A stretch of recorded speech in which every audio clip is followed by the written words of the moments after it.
ঠাকুর বলেন ভগবান হলেন কল্পতরু। ভগবান কেমন জানো? সে হলো গিয়ে কল্পতরু। কল্পতরু কেমন? তাহলে শোনো, একটা গল্প বলি।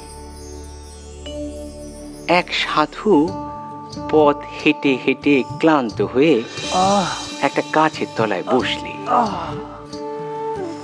বড় ক্লান্তি লাগছে। আহা, এই সময় যদি একটা উত্তম শয্যা পেতাম, খানিক আরাম করতাম।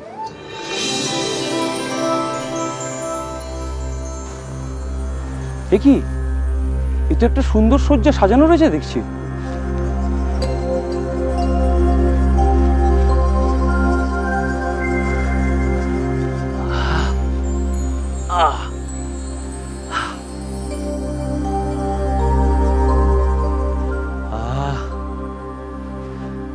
দূর, এ নিজে হাতে পাকা টেনে বাতাস খাওয়ার ইচ্ছে হচ্ছে না। এই সময় যদি একজন সুন্দরী মহিলা আমায় বাতাস করত, আহা হা হা।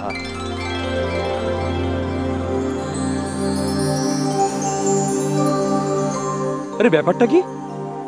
এ তো যা চাইছি তাই পাচ্ছি। আচ্ছা, এখন যদি আমাকে কেউ পঞ্চব্যঞ্জন সামনে এনে দিত।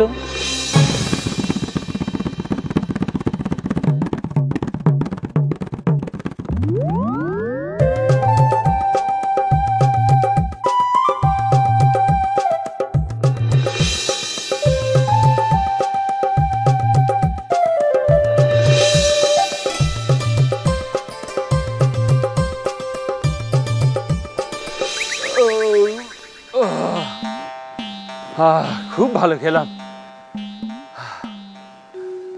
ঘুম পাচ্ছে, ঘুম পাচ্ছে। ঘুমিয়ে পড়ি।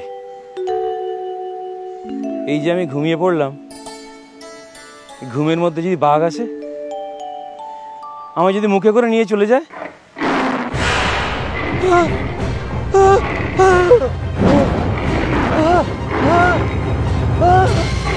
फिर क्या हुआ ठाकुर जी?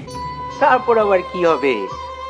বাঘ ওই লোকটিরে মুখে করে নিয়ে চলে গেল।